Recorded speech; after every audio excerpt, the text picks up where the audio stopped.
Assalamualaikum warahmatullahi wabarakatuh. Perkenalkan, nama saya Utari Trimarani Asari dari kelas 1E dengan NIM 66702502121. Jadi di sini saya akan review 9 jurnal yang ditulis oleh Bung Yabima Samerudin, SOSMA. Jadi jurnal yang pertama itu berjudul Tirani DPR atas Negara. Jadi jurnal ini tuh membahas perubahan kekuasaan setelah adanya perubahan UUD 1945 yang tadinya didominasi oleh pemerintahan era Orde Baru menjadi sistem yang didominasi oleh DPR pada masa reformasi. Nah, meskipun DPR itu memiliki 5 fungsi atau 5 tugas utama, yaitu membuat undang-undang, mewakili rakyat, mengawasi pemerintah, mengelola anggaran, dan melakukan pembicaraan. Dalam praktiknya, lembaga ini tuh kadang menggunakan wewenangnya secara berlebihan hingga bisa menjadi seperti tirani dan tempat oligarki politik. Nah, peran DPD yang seharusnya itu menjadi penyeimbang itu lemah sehingga kekuasaan DPR itu sulit dikendalikan, menyebabkan berbagai masalah seperti kolusi dengan pemerintah, penyalahgunaan konstitusi, dan mengurangi kemerdekaan rakyat. Nah, kekuasaan DPR itu harus dibatasi secara proporsional, partai politik itu harus diperkuat, serta ada komitmen terhadap konstitusi agar DPR itu bisa menjalankan tugasnya secara konstruktif dan demokrasi Indonesia itu bisa berjalan dengan baik. Nah, selanjutnya review jurnal yang kedua yang berjudul Diskursif Politik Lingkungan dan Hubungan Aktor dalam kerusakan lingkungan di Kabupaten Lebak, Banten. Jadi jurnal ini tuh membahas dampak buruk dari tambak udang ilegal di Kabupaten Lebak yang berjalan tanpa izin dan tidak mengurus sampah dengan baik. Aktivitas ini tuh menyebabkan laut tercemar, terumbu karang rusak, hasil perikanan menurun, serta munculnya konflik antara pengusaha, petugas desa, dan warga karena pengawasan yang kurang. Nah, untuk menyelesaikan masalah tersebut diperlukan penerapan hukum yang tegas, peningkatan pengelolaan izin, serta peran aktif masyarakat dalam memastikan perkembangan perikanan yang berkelanjutan dan juga ramah lingkungan. Selanjutnya review jurnal yang ketiga yang berjudul Eksistensi Politik Kader Perempuan pada Pengorganisasian Partai-Partai Politik. Jadi perempuan itu telah lama berperan dalam politik Indonesia sejak masa kerajaan hingga perjuangan kemerdekaan hingga era sekarang. Nah, namun partisipasi mereka itu seringkali bersifat simbolis meskipun ada kuota afirmatif sebanyak 30%, keterlibatan perempuan itu masih terbatas oleh budaya patriarki, dominasi elit, dan struktur yang kurang mendukung. Nah, oleh karena itu partai politik itu tidak cukup hanya memenuhi kuota. Mereka juga perlu meningkatkan kualitas perempuan melalui pembinaan kader, pendidikan politik, dan kesempatan kepemimpinan untuk menciptakan demokrasi yang adil secara gender dan kebijakan yang pro perempuan. Selanjutnya review jurnal yang berjudul Aktivisme Politik Perempuan Kaum Perempuan dalam Partai Politik, Studi Fenomenologi pada Politisi Perempuan di Banten. Jadi aktivisme politik perempuan itu diartikan sebagai perjuangan keadilan gender dan aktualisasi diri melalui peran di sektor eksekutif, legislatif, serta organisasi seperti KPPI. Meskipun terdapat kebijakan afirmatif sebanyak 30%, keterwakilan perempuan di Banten itu masih rendah, tidak hanya karena jumlahnya sedikit, tetapi juga karena adanya hambatan patriarki dan oligarki.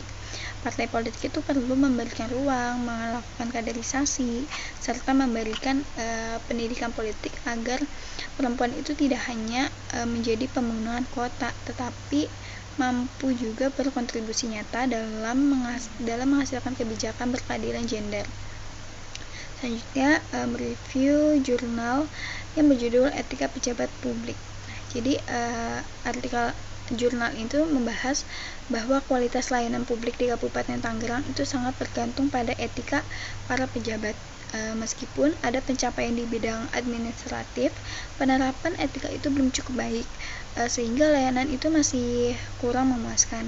Oleh karena itu diperlukan penanaman nilai integritas kepemimpinan yang beretika serta partisipasi masyarakat agar layanan publik itu benar-benar berkualitas. Selanjutnya, mereview jurnal yang berjudul Partisipasi Perempuan melalui Organisasi Non-Pemerintah Fatayat dan Muslimat NU dalam Penanganan COVID-19. Jadi, jurnal itu tuh membahas bahwa peran perempuan melalui organisasi non-pemerintah Fatayat NU dan Muslimat NU itu sangat penting dalam menghadapi COVID-19 karena mereka itu berkontribusi melalui dakwah, memberi edukasi tentang kesehatan, memberikan bantuan sosial, dan juga membela hak-hak masyarakat. Namun, upaya besar mereka itu seringkali tidak banyak terlihat karena pengaruh budaya, patriarki, dan minimnya perhatian dari media. Selanjutnya mereview jurnal yang berjudul Diskursus Demokratisasi Indonesia Pasca Orde Baru. Jadi perjalanan demokrasi Indonesia sejak masa demokrasi parlementer tahun 1945 sampai 1959 itu yang penuh konflik antar partai. Demokrasi terpimpin 1959 sampai 1965 dengan didominasi oleh Soekarno hingga demokrasi Pancasila Orde Baru 1965 sampai dengan 1998 yang otoriter dan mengekang kebebasan. Lalu masuk era reformasi 1998 sampai sekarang dengan pemilu langsung, kebebasan sipil, dan keterlibatan masyarakat lebih luas. Penulis itu menegaskan bahwa Indonesia kini itu berada pada tahap konsolidasi demokrasi, ditandai legitimasi, kekuasaan hasil pemilu, partisipasi rakyat, dan civil society yang aktif, serta kebebasan berekspresi. Meski masih ada tantangan dalam penguatan partai politik dan kualitas kelembagaan demokrasi. Selanjutnya, mereview jurnal yang berjudul Dinamika Politik Catch-all atas eksistensi perempuan di Partai Demokrat dan Partai Keadilan Sejahtera Wilayah Banten. Jadi jurnal ini tuh membahas dinamika politik catch-all atas eksistensi perempuan dalam politik di Partai Demokrat dan PKS Wilayah Banten. Jadi dinamika politik catch-all itu dalam konteks partisipasi perempuan dalam dunia politik meski terdapat kuota sebanyak 30%, temuan menunjukkan penurunan